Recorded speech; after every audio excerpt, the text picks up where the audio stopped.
What's the most justified crash out you've ever seen? My brother was a disabled war veteran whose wife died giving birth to their triplets, and despite his PTSD, grief, and chronic pain, he stepped up like no one thought possible. For 22 years, he never missed a game or recital. Even when his back was so bad, he had to lie on the gym floor during halftime just to make it through. He worked 3 jobs and barely slept. But when his daughter Carmen wanted to be a dancer, he still watched YouTube videos at 4 a.m. so he could do her hair in a bun. When his son Michael got bullied, he stood outside that school every lunch break for a month, just so Michael could see him through the cafeteria window and know he wasn't alone. He even relearned algebra at 47 with a brain still foggy from PTSD meds, just to tutor his kids at the kitchen table every night. The man never bought himself new clothes, wore the same 6 shirts for a decade, his shoes held together with duct tape. But those kids had new cleats every season, prom dresses that cost 2 weeks' salary, and gaming computers for Christmas. He never dated either, saying his kids were enough. So when his 60th birthday came around, all he asked for was one thing: to take the train to New York with his kids and try real New York pizza. That's it. 3-hour ride. He'd been talking about it since they were little, how his army buddy from Brooklyn always said you haven't lived until you've had a slice from Joe's. The kids used to roll their eyes when he'd bring it up during dinner. But this year they promised. Carmen even made a whole plan in the family group chat about which train they'd take, how they'd spend the day in Central Park, then get pizza. Michael said he'd cleared his work schedule. James bought the train tickets and sent him the confirmation. My brother actually smiled for the first time in years. He even went to Goodwill and bought himself a new shirt for the trip. The morning of his birthday, he woke up at 5 a.m. like it was Christmas, shaved carefully, put on that new shirt, even tried to stand a little straighter despite his back screaming. He made himself breakfast for once instead of just coffee, humming some old army song. Got to the train station 45 minutes early because he was so excited. Bought 4 tickets even though James said he already had them, just in case there was confusion. He sat on the bench closest to the platform, checking his flip phone every 2 minutes. 7:45 came and went. The 8 a.m. train was boarding. He texted the group chat, "I'm here by track 3. With 3 smiley faces. It took him 5 minutes to find the emoji button. At 8:15, the train left without him. He called Carmen first, but it went straight to voicemail. Michael's phone rang, but nobody answered. James picked up on the 5th ring, said something about car trouble, then hung up before Dad could respond. He sat on that bench for 3 more hours. Other families walked past, laughing, taking their trips. A little kid dropped his ice cream, and his dad immediately bought him another one, and my brother just watched them, something breaking in his face. The station security guard asked if he was okay. That's when it happened. This man who buried his wife without shedding a tear in public, who'd been through war, who'd suffered in silence for 2 decades, just started sobbing, right there on the platform. Shoulders shaking, trying to cover his face with his hands. An old woman sat next to him and patted his back while he cried 22 years worth of tears. He rode the train to New York with me, and we ate a slice at Joe's. But I could tell he was devastated. 3 days later, he was driving Carmen to the airport for her work trip. She was in the back seat on her phone the whole ride. 20 minutes in, he quietly said he'd gone to New York anyway, that the pizza was good. She laughed and didn't even look up. "Dad, you're being so dramatic lately." "It's just pizza. We said we'd go another time." He gripped the steering wheel with those damaged hands and said nothing. At the departure gate, she asked for money for airport food. He gave her his last $40. A week later at Sunday dinner, all 3 kids were there, talking about their lives, their plans. Michael mentioned wanting to move into a bigger apartment. James complained about student loans. Carmen showed pictures from her trip.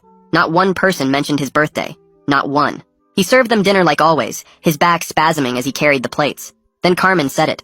"Dad, you really need to stop this needy thing. We're adults. We have lives. You chose to have kids. We didn't ask to be born. You don't get a medal for doing what you're supposed to do." James nodded and said, "For real though. I was there when it happened, staring in pure disbelief." That's when my brother finally snapped. He stood up from the table, walked to his bedroom, and came back with something that made his kids drop to their knees and beg him to forgive them. The old shoebox in his hands was falling apart at the corners, held together with rubber bands that looked 20 years old. He set it on the table, and the kids just stared at it, confused at first. My brother's hands shook as he pulled off the rubber bands and lifted the lid. The bronze star sat on top, its ribbon faded but the metal still catching the light. Under that was his purple heart, the one he got when shrapnel tore through his shoulder in Fallujah. Then came the folded flag from their mother's funeral, the one the honor guard handed him while the triplets screamed in their strollers because they were only 3 weeks old and hungry. But it was the typed letter underneath that made my blood run cold. "If you're reading this, I'm already gone," was all I could see before he shifted the papers, and then I saw the orange prescription bottle sitting right there on top of everything, his pain meds, a full month's supply. Carmen's knees hit the floor so hard I heard them crack against the hardwood. She was sobbing and saying she didn't mean it over and over, snot running down her face, reaching for his leg but not quite touching him. James kept mumbling apologies that didn't even form real words. just sounds coming out of his mouth while he stared at that bottle of pills. Michael hadn't moved at all, just looking at the floor like he'd turned to stone. I reached over slow and casual like I was just looking at the medals, but I palmed the pill bottle and slipped it into my pocket, along with that letter while the kids were too messed up to notice. My brother needed to sit down. His legs were shaking bad, so I got him back in his chair and rubbed his shoulder while his kids stayed there on the floor. I told them they needed to go home right now, that I was staying with their dad tonight. Carmen started protesting, saying they needed to talk about this, fix this, make it right. That's when I used my old teacher voice from when I taught high school, the one that could shut down a classroom of 30 teenagers in 2 seconds flat. They actually listened. Michael helped Carmen stand up because her legs weren't working right, and James opened his mouth to say something, but I just pointed at the door. They left without another word, Carmen still crying, Michael holding her arm, James trailing behind them looking lost. The house went quiet after the door closed. Just me and my brother sitting at that table with the empty shoebox between us. We sat there for an hour without talking, him staring at those medals like he'd never seen them before, me keeping my hand on his shoulder so he knew I was there. Finally, he said he was tired and pushed himself up from the table, walking to his bedroom slower than I'd ever seen him move. I grabbed a blanket from the hall closet and made myself comfortable on his couch, setting alarms on my phone for every 2 hours through the night. The first alarm went off at midnight, and I checked on him. He was sleeping but restless, covers kicked off. The second one at 2 a.m., same thing. But at 3 a.m. I didn't need the alarm because I heard movement in the kitchen. He was sitting at the table with a shoebox I hadn't seen before, this one full of photos. His wife holding the triplets in the hospital bed, looking exhausted but smiling. The kids at maybe 5 years old, covered in finger paint. Carmen in her first dance recital costume. Michael's little league team photo. James winning some science fair. He was just staring at them, spreading them out on the table like he was looking for something. He told me he failed them, that they turned out selfish because he was a bad father, that maybe if their mom had lived, they would have been different. I told him firmly that wasn't true, that he did everything right, that sometimes kids just need to grow up before they understand what they had. He didn't argue, but he didn't agree either, just kept looking at those pictures. The next morning, I waited until I heard the shower running and called the VA crisis line. The woman who answered transferred me 3 times before I got to Laura Butler, a social worker who specialized in veteran suicide prevention. I explained everything while standing in my brother's backyard so he wouldn't hear. Laura said she could see us that afternoon at 2 p.m. and gave me a whole list of things to watch for, like giving away possessions, sudden calmness, talking about being a burden. She said to remove all weapons and medications from the house immediately. While my brother was getting dressed, I sent a group text to the kids saying Sunday dinners were canceled until further notice, and any contact with their father had to go through me first. My phone rang within 30 seconds, Carmen sobbing and demanding to talk to him, to apologize properly. I told her this wasn't about her feelings right now and hung up. She called back 4 times, but I didn't answer. At the VA that afternoon, Laura met us in a small office with motivational posters and a box of tissues on every surface. She helped us create a safety plan, writing everything down on official forms. Lock up all medications, daily check-ins with me, a list of warning signs to watch for, emergency numbers to call. My brother agreed to everything, but he looked defeated, like he was just going through the motions to make us stop worrying. Laura scheduled him for a medication review with the psychiatrist for the next week and got him into the next support group for combat veterans that met on Thursdays. She handed me a folder full of resources for family members dealing with suicide crisis, numbers to call, websites to visit, local support groups. The stack of papers was an inch thick. After the appointment, I drove us to my apartment and told him I was packing him a bag. He was staying with me for at least a week. He protested weekly about being a burden, about not wanting to impose. I reminded him of all the times he slept on the hospital floors when the kids were sick, all the times he drove them to practices at 5 a.m., all the times he put their needs first. Now it was his turn to let someone take care of him. My phone buzzed with a text from Michael asking if Dad was okay and saying work had been crazy so he couldn't make the birthday trip. I typed back that his father had almost killed himself, and being busy at work doesn't excuse abandoning family, then watched the typing bubbles appear and disappear 4 times before he went silent. The next morning Carmen texted, asking to meet for coffee, and I agreed, watching her walk into the coffee shop 20 minutes late with her phone pressed to her ear, finishing some work call before sliding into the booth across from me. She started crying immediately, mascara running down her face as she explained how she shuts down when things get heavy, because seeing him in pain reminds her of Mom dying, and she can't handle it. I pushed a napkin across the table and told her that's exactly when he needs her most, that avoiding hard things is what brought us here, watching her nod while shredding the napkin into tiny pieces. James called that night while I was making dinner for my brother, his voice defensive as he insisted he really did have car trouble and his student loans were crushing him. I pulled up Instagram on my laptop and found his posts from that morning, photos of him at a bar with friends at 10 a.m., timestamp clear as day, and asked if he thought his father was stupid. He hung up without another word. Over the next few days, my brother and I settled into a routine at my place, 3 meals at regular times, his medications counted out in a weekly pill organizer, and short walks around the block even when his back made him grip the mailboxes for support. He stayed quiet most of the time, but cooperated with everything, which Laura said was a good sign when I called her with updates. I texted the kids that they could see their father, but only with me, present, and for limited time. No exceptions. The first meeting happened in my living room 5 days later, all 3 of them showing up at different times. Carmen 15 minutes early pacing on my porch, Michael exactly on time, James 10 minutes late. They sat on my couch while their father stayed in the armchair, everyone staring at the floor while Carmen mumbled apologies, and James picked at a hole in his jeans, and Michael kept checking his phone until I took it from him. My brother said nothing for the entire hour, just looked at them with tired eyes before getting up and going to his room. The second visit 3 days later started the same way, until my brother cleared his throat and spoke for the first time, telling them he wouldn't be paying for anything beyond essentials anymore. No more phone bills, no more car insurance, no more random Venmo requests for gas money or groceries or bar tabs. They were adults now and needed to act like it. Carmen's mouth dropped open, and she asked how she was supposed to afford her phone bill. He looked her straight in the eye and said she had a job. Figure it out. James started to argue about his loans, but I cut him off immediately, reminding them their father was setting a boundary, and they needed to respect it, or leave. They left. That night I searched online for family therapists and found Suresh Hendricks through the VA website, his profile saying he specialized in veteran families and crisis intervention.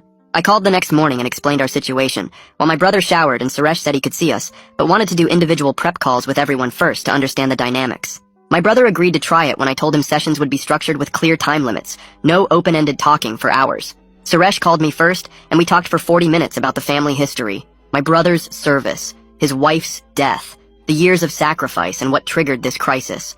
He called each kid separately over the next 2 days, and when he called me back, he said privately that parentification.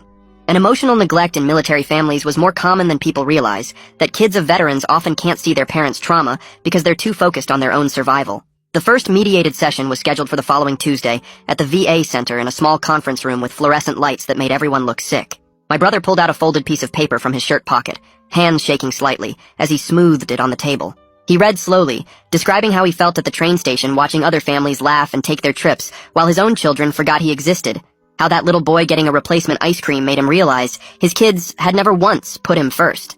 How he sat on that bench for 3 hours, hoping they'd show up, even though he knew they wouldn't. Carmen started crying halfway through. Real tears this time, not the performative kind she used to get out of trouble as a teenager. James shifted in his chair over and over, looking at the door like he wanted to bolt. Michael stared at his father's hands on the table. Those damaged hands that had held them as babies, taught them to ride bikes, applauded at every single event for 22 years. Suresh let the silence sit for a full minute after my brother finished reading. The only sound Carmen's sniffling and the air conditioning humming overhead. Suresh finally leaned forward and placed both hands flat on the table, looking at each kid individually before asking them to name one specific time their father had put their needs before his own health or well-being. Michael shifted uncomfortably and stared at the wall clock for almost 30 seconds before admitting he remembered his dad driving him to soccer practice with a fever so bad he threw up in the parking lot, but still stayed to watch. Carmen wiped her nose with a tissue and described how he'd sold his truck to pay for her dance academy tuition, even though it meant walking 2 miles to work every day for a year. James kept fidgeting with his phone case and eventually mumbled about the time his dad spent his grocery money on James's college application fees and ate nothing but rice and beans for 3 weeks. Suresh nodded and asked them to consider how many similar sacrifices they'd never even noticed, then turned to Michael and asked directly why he'd been avoiding family dinners for the past 6 months. Michael's hands clenched and unclenched on the table as he finally admitted that being around his dad made him feel guilty because he knew he was taking advantage but didn't want to change, that it was easier to just stay away than face those feelings. Suresh wrote something on his notepad and turned to James, asking about the car trouble on the birthday morning, and James's face went red as he looked down at the table, and admitted there was no car trouble. He'd been hungover from a party the night before and didn't want to deal with a family day when he felt like crap. The admission seemed to break something open in him, and he started talking faster about how he felt like a failure compared to his siblings, how Carmen had her career, and Michael had his steady job while he was still struggling with loans and dead-end work, how asking his dad for money made him feel pathetic, but he kept doing it anyway. Carmen interrupted to say at least he answered Dad's calls, and Suresh asked what she meant, which led to her pulling out her phone and showing that she'd muted the family group chat 4 months ago because she couldn't handle the emotional labor of family planning on top of her work stress. Suresh pointed out calmly that her father had handled that same emotional labor alone for 22 years. While working multiple jobs and managing chronic pain, and Carmen's face crumpled as she nodded and said, "She knew. She knew. She just didn't know how to fix it." My brother had been silent through all of this, but when Suresh asked if he had anything to add, he cleared his throat and said he was done waiting for them to figure it out, that starting tomorrow he was canceling the family phone plan and they had 30 days to get their own plans set up. The kids' faces showed genuine shock. Carmen asking how much that would cost, and my brother pulled out a piece of paper where he'd already written down the phone company's number and the account information they'd need. He also announced he'd be closing the joint emergency account at the bank that they all had cards for, that he'd already called. And it would be shut down by Friday, and James actually went pale and asked about his student loan payment that auto-drafted from there. My brother looked him straight in the eye and said that wasn't his emergency anymore. James would need to figure it out like any other adult. Suresh asked if the kids wanted to make any concrete commitments to rebuilding trust, and after some back and forth, Michael said he could drive his dad to physical therapy appointments twice a month, which was specific and trackable, not just empty promises. James pulled out his wallet and counted out $50 in tens and fives, sliding them across the table to his father and saying he'd pay back $50 a month from what he owed over the years, starting right now. My brother took out a small notebook and wrote down the date and amount, saying he'd track every payment going forward. Carmen struggled more, saying her work travel made it hard to commit to anything regular, but Suresh challenged her to find one consistent thing she could maintain. And after several minutes of thinking, she agreed to a weekly phone call every Sunday at 7 p.m., no matter where she was in the world. The session ended with everyone looking drained, and we scheduled another meeting for 3 weeks out, though Suresh said he was available sooner if needed. Over the next 3 weeks, my brother stuck to every boundary he'd set, ignoring the kids' texts asking for money, refusing to remind them about the phone plan deadline, letting them figure things out themselves. Michael actually showed up for the first physical therapy appointment, awkwardly helping his dad with the exercises while the therapist guided them. James made his second $50 payment on time, handing it over at my apartment where his dad was still staying. Carmen called that first Sunday from an airport lounge, keeping it short but asking about his day and his back pain.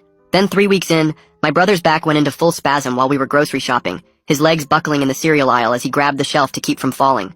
I helped him to the car and drove straight to urgent care, texting the kids from the waiting room that we were at the hospital, deliberately not adding any details to see who would actually show up and who would make excuses. Carmen arrived within an hour, rushing through the automatic doors still in her work clothes, and for once she didn't make it about herself. Just sat quietly in the uncomfortable waiting room chair next to me and asked how long we'd been there. I told her about 20 minutes and she actually sat there quietly for once, not checking her phone or complaining about missing work calls. The doctor came out after another hour and said my brother's back muscles were in complete spasm, gave him a muscle relaxer injection right there in the exam room. Michael showed up just as we were getting the discharge papers, rushing through the doors still in his work uniform from the warehouse. He helped his dad stand up from the wheelchair and walked on his left side while I took the right, and we got him to my car real slow. Back at my apartment, Michael went straight to work setting up the old recliner I had in the corner, adjusting it 3 different times until his dad could lean back without wincing. He found my heating pad in the bathroom closet and plugged it in behind the chair, then grabbed extra pillows from my bed to support his dad's lower back. Michael stayed for 2 more hours, getting his dad water and making sure the muscle relaxers were working before he finally left for his night shift. James never showed up at the hospital, but that evening my phone buzzed with a text from him, saying he was sorry about missing the emergency and that he'd been in a meeting he couldn't leave. The next morning, though, he actually showed up at my door with $50 in crumpled bills, counting them out on my kitchen table while my brother watched from the recliner. James wrote the date on a piece of paper and said this was the second payment, he'd keep them coming every week. 3 days later, Laura called to check on my brother's progress and asked about his recovery from the back spasm. She mentioned the VA had a new woodworking group starting up for veterans, said it might help him stay active without straining his back too much. My brother shook his head when I mentioned it, said he didn't need any more groups or therapy, but Laura had already put his name on the list and said to just try it once. The following Thursday, I drove him to the VA center for the woodworking class, even though he grumbled the whole way about wasting time. The instructor was another vet with a prosthetic leg who showed them how to use the basic tools safely, and my brother ended up at a workbench next to 3 other guys from different wars. They worked mostly in silence that first session, just the sound of sandpaper on wood and the occasional question about technique. My brother made a simple picture frame, nothing fancy, just 4 pieces of pine joined at the corners.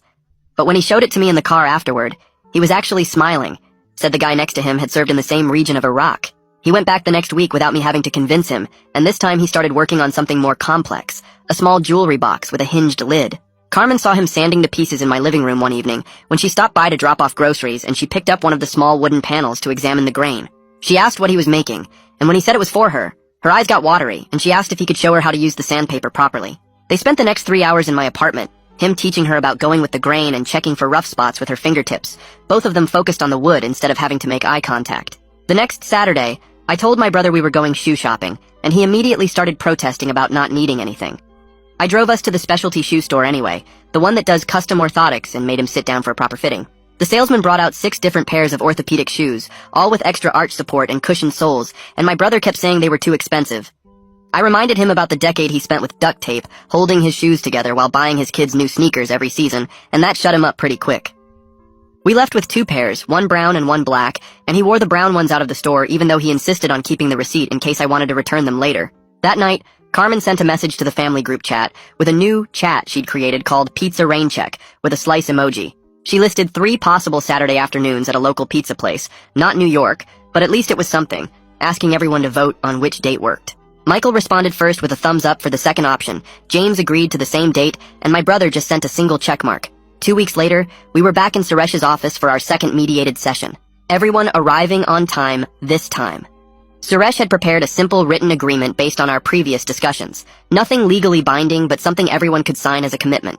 The agreement laid out monthly dinners that the kids would cook on rotation, each kid attending 1 medical appointment per quarter with their dad, and that rain check for the New York trip when everyone could commit to a full day.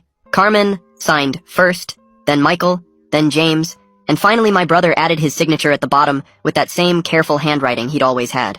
The first dinner happened the following month at my apartment, with Carmen in charge of cooking while her brothers helped prep ingredients.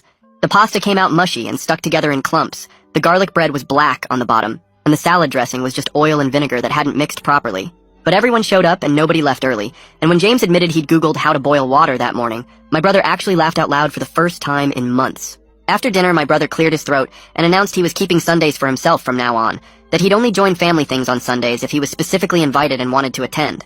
The kids all looked shocked. Carmen started to say something about family traditions, but Suresh reminded them this was healthy boundary setting, and they needed to respect it. 2 days later, James called my brother about his car making a weird noise and needing new brake pads. My brother listened to the whole explanation about the grinding sound and the mechanic's quote for $300. Then he just said no, calm as anything, no guilt in his voice at all. James went quiet for a few seconds, then said okay, and hung up without arguing or trying again.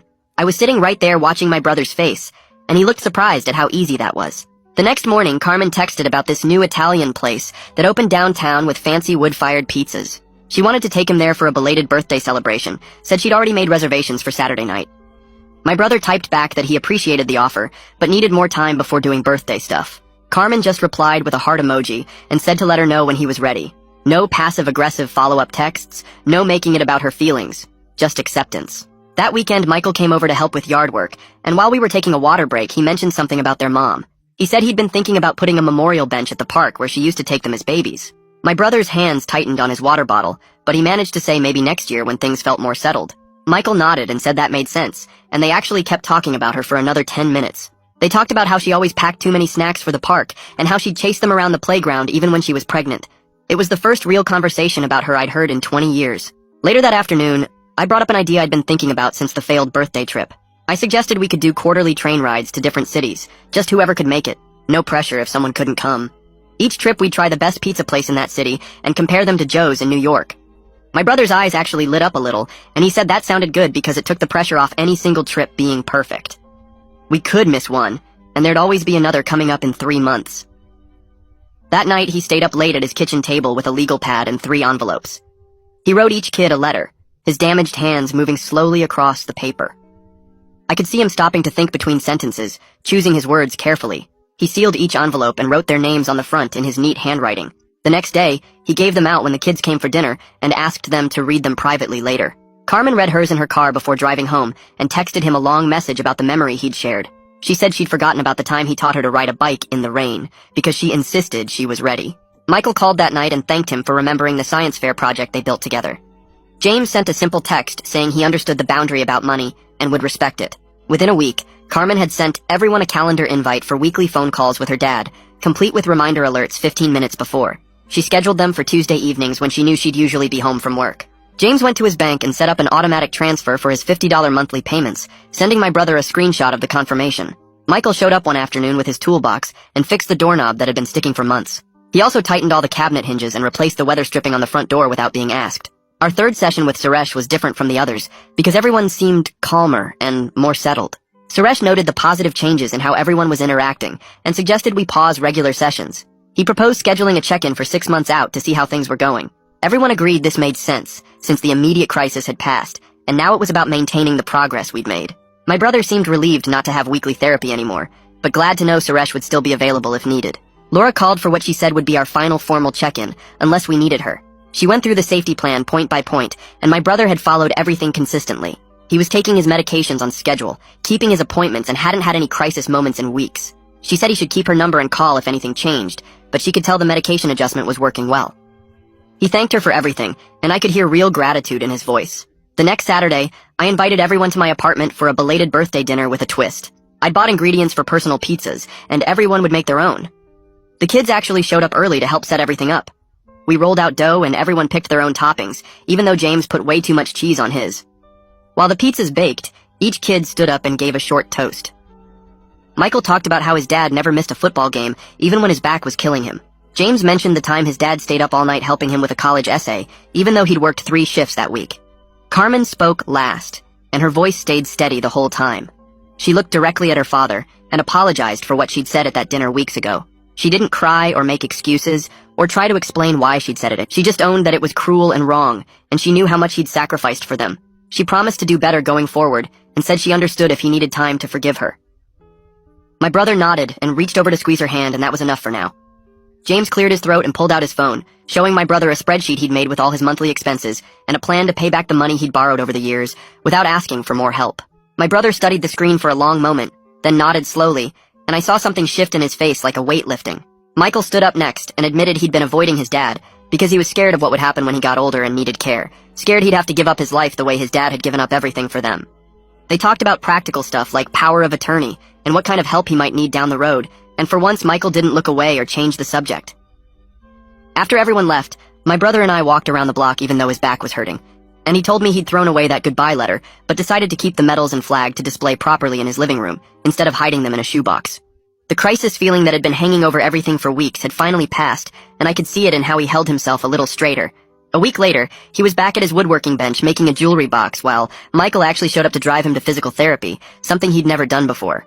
The family group chat had a funny meme about trains that Carmen sent, and everyone confirmed they could make it to New York in 2 months on a specific date that James had researched for the best weather. Carmen started calling every Tuesday evening, no matter where she was for work, keeping the calls short, but asking about his day and telling him quick stories about her trips. She called from hotel rooms in Dallas and Seattle, and once from an airport in Chicago at midnight her time, never missing a week. James had made 3 $50 payments without missing any, and picked up weekend shifts at a warehouse to cover his loans instead of asking his dad for help, and the change was remarkable because he'd never held down extra work before. My brother mentioned one evening while we were watching TV that maybe he'd try dating again once he felt more stable, which completely stunned me since he hadn't talked about anyone but his late wife in 22 years. The kids were careful not to push, but Carmen found a senior singles group at the community center and casually left the flyer on his kitchen table, and Michael fixed up his dad's online dating profile from years ago that had never been activated. 3 months later, we were all standing at the train station platform again, but this time everyone had arrived 30 minutes early with tickets already purchased and snacks packed for the ride. Carmen had her hair pulled back and comfortable shoes on instead of her usual work heels. Michael had taken the whole day off and turned his phone to silent, and James had actually ironed a shirt for the occasion. My brother stood in the middle of his kids holding 4 tickets he'd bought just in case, even though everyone assured him they had their own. And when the train pulled up to track 3 right on time, nobody hesitated or looked at their phones or made excuses. We all climbed aboard together and found seats facing each other, and my brother sat by the window watching the city fade away as we headed toward New York. His kids actually talking to him about the pizza places they'd researched and which one to try first. The platform didn't feel haunted anymore, with its memories of him crying alone on that bench, because now it was just the place where his family had finally shown up when it mattered. Carmen took a photo of all of us on the train and immediately set it as her phone wallpaper, replacing whatever work thing had been there before. And James started a timer to see exactly how long the ride would take so they could plan better for next time.